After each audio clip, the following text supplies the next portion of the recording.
प्रिया प्रीतम। महाराज जी नित्य अखंड, लोग बोलते हैं कि राधा रानी यहाँ आती थी, बोलेंगे अरे थी, तू मर के जा सकता है प्रभु, वो तो नित्य किशोर किशोरी दो, नित्य कामिनी कंत, नित्य विलास विलसत दो, नित्य नव भाव।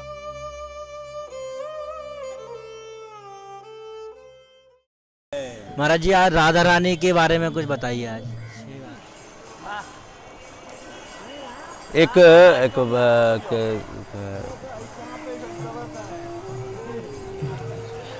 एक लीला, एक संदर्भ में हम आपको एक लीला बताते हैं।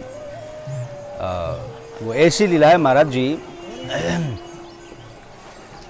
संतों के मुख से सुना है। और एक पहली बात ये है कि महाराज जी एक बात ध्यान देना कि संतों के मुख से निकली हुई जो भी वाणी है ना, जो बड़े बड़े महापुरुष हैं, उन सब महापुरुषों की एक ही वाणी है। और वो ऐसी वाणी होती महाराज जी कि वे जो बोल दें वो वेद की ऋचाओं से बढ़कर हो जाता है। संतों की जो वाणी है ना, ये 18 पुराण, 4 वेद, 6 शास्त्र, इनसे ऊपर की वस्तु है। महाराज जी हमारे ब्रज के रसिक संतों ने ऐसे ऐसे वस्तुओं को प्रकट करके रखा हुआ है। श्री जी की लीलाओं के विषय में ऐसे ऐसा वर्णन करके मतलब ग्रंथों में लिखा हुआ है, जिसका वर्णन महाराज जी बड़े बड़े मतलब ये लगा लो प्रभु शेष शारदा भी उन वाणियों का अनुकरण नहीं कर सकते हैं, उनका पार नहीं पा सकते हैं। महाराज जी श्री लाडली जी का जो एक स्वभाव है ना, एक कारुण्यक स्वभाव है। श्री जी का एक स्वभाव का मतलब ये होता है कि जैसे रसगुल्ले जो होता है, रसगुल्ले को किधर से भी खा लो, है ना, तो वो रसगुल्ला जिधर से भी खाओगे ना, वो रसगुल्ला उसका एक स्वभाव है कि वो आपको मिठास प्रदान करेगा। वैसे ही श्री जी का एक स्वभाव है कारुण्यक स्वभाव। कैसे भी उनको भज लो, श्री जी करुणा करना ही जानती है। श्री जी का जो स्वभाव है करुणा करना। श्री जी का स्वभाव ये नहीं है कि श्री जी मतलब अपनाए हुए लोगों को परित्याग कर, जीव अपने कर्मों से भले ही दुख पाता हो, परंतु श्री जी की तरफ से। महाराज जी आप ध्यान देना, आप हमारे महल पर चले जाना, बरसाने में जो महल है, हमारे लिए महारानी 24 घंटा बाहां पसार करके बैठी हुई है, 24 घंटा। परंतु हम लोग कम वक्त लोग हैं जो वक्त कम लेकर के चलते, ताकि हम उनको समय दे नहीं पाते। और वो हमारे लिए 24। हम एक बात बताते हैं महाराज जी, श्री जी हम कब आएंगे यह प्रतीक्षा रहती है उनको। हमारे गुणों, हमारे अंदर में देखो श्री जी का एक स्वभाव है। श्री 42 लीला में लिखा हुआ है, अवगुण करे समुद्र समान, मानत न अपनो मान, और राय के समान भजन करत फल पावत मेरु समान। श्री जी का स्वभाव है। हम लोग ने जीवन में जाने कितने अपराध किए हैं, कितने पाप किए हैं। एक बात और बात ध्यान देना, पता नहीं कौन से गुण पर रीच करके हमको आज श्री जी ने अपने हृदय पे अपने स्थान दे दिया है। पता नहीं कौन ऐसा गुण पर रीच करके हमको जो देव दुर्लभ है वो धाम हमको प्रदान कर दिया है। हम अपने करतूतों को यदि स्मरण करें महाराज जी, संपूर्ण रूप से अवगुण के खान बन करके बैठे हुए हैं। ये तो उनकी अपनी करुणा है। इसी को अहेतु की कृपा मानते हैं।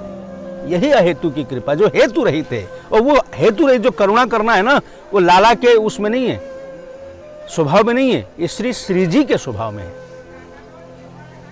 महाराज जी ये जो पूरे ब्रज मंडल में जो वृंदावन, जो पूरे ब्रज 84 कोष के अंतर्गत जो आनंद का जो एक लहर जो उठ रहा है, वो श्री जी की ही एक कृपा दृष्टि से है, उनके ही करुणा व वात्सल्य भाव से है। श्री जी ही इस आनंद को पोषण कर रही हैं। श्री जी ही इस आनंद को वर्धन कर रही है। श्री जी ही महाराज जी जो हमारे जो श्याम सुंदर सच्चिदानंद स्वरूप में जो विराजमान है, जो सच्चिद और आनंद का एक सच्चिदानंद स्वरूप में जो प्रकट श्री हमारे श्री लाल जी हैं, श्री श्याम सुंदर हैं, अगर उनको आनंद की जो भी प्राप्ति हो रही है वो भी श्री जी हैं, श्री लाडली जी हैं। ये तो देखो एक स्वरूप सदा दोय नाम है ना, राधम कृष्ण स्वरूपम वै कृष्णम राधा स्वरूपिणम कलात्मानम निकुंजस्तम गुरु रूपम सदा मज प्रिया। और प्रीतम और प्यारे, ये दोनों कभी विलग नहीं है, अलग नहीं है, वो दोनों एक ही है।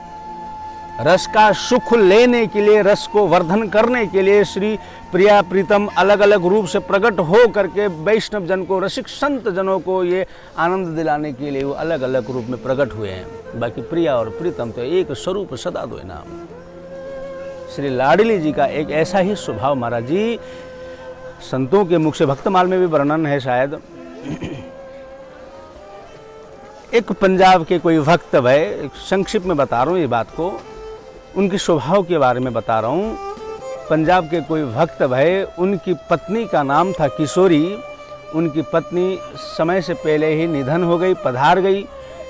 पत्नी आसक्त होने के कारण वो पत्नी का नाम हा किशोरी कह करके पुकारते थे।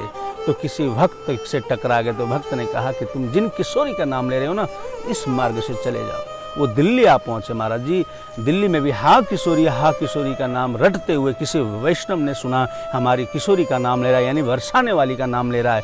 उस व्यक्ति ने हमारे इधर बरसाने की ओर भेजा। बरसाने में गहवर वन में आकर के महाराज जी हा किशोरी कहते हुए गहवर वन में जैसे घूम रहे थे महाराज जी, श्री लाडली जी के कान में ये किशोरी नाम शब्द जो उनके कान में जा पड़ा।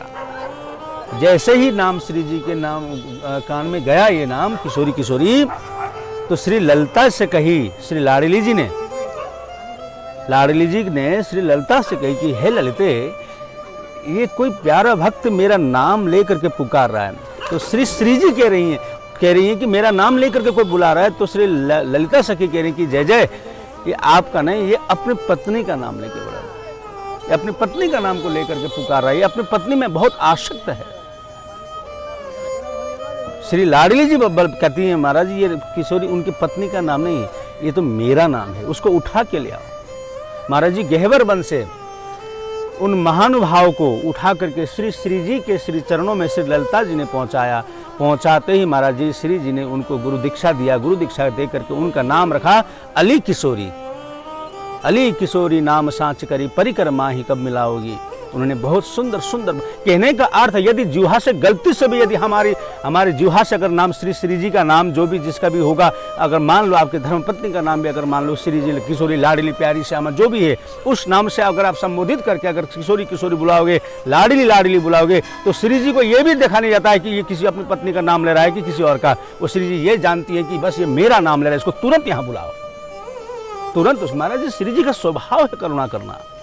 श्री जी देना जानती है। श्री जी को पता ही नहीं कि छल क्या होता है, कपट क्या होता है, वो इस सब चीज़ों को समझती नहीं है। जब ललिता जी ने कहा कि हे लाडली, ये तो स्त्रायण है, ये तो स्त्रायण अपनी पत्नी में आसक्त है रहता है, इसलिए अपनी पत्नी। बोले नहीं, मैं ये क्या चीज़ होता है, ये नाम जो तुम बोल रही हो, ये इसका अर्थ क्या है। श्री जी ये भी नहीं जानती हैं।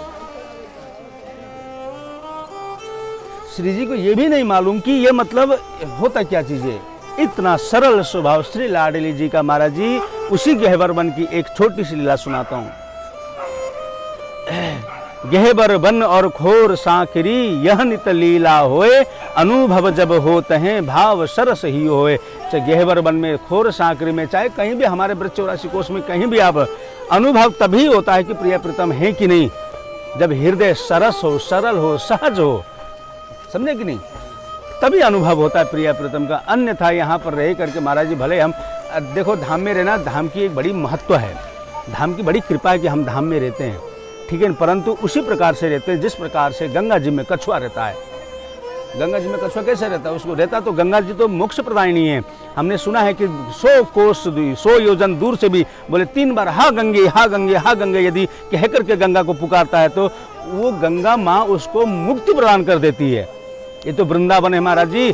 यहाँ तो वृंदावन महिमामृत में श्री प्रबोधानंद सरस्वती पाद ने लिखा है कि ब्रह्मांड में कहीं भी हो, यदि 3 बार हा वृंदावन कह करके पुकार के हाथ उठा खड़ा कर देता है ना, तो श्री जी अपनी डायरी में उसका नाम लिख लेती है कि इसका अंतिम जीवन है, अब है? उसका अंतिम जीवन बना देती है।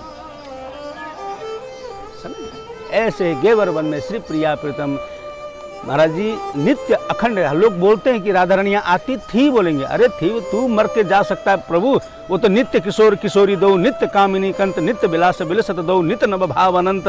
वो तो अखंड है, अनंत है, सदैव है, एक रस में है, स्तुत है। उनको थे बोल के बोलते हो यार, वो थे नहीं, वो हैं, वो अभी भी हैं। हमने आपको क्या कहा, भाव सरस ही हो, जब तक भाव सरस ना हो तब तक हमको प्रिया प्रीतम की दिव्य लीलाओं का अनुभव कभी नहीं हो सकता है।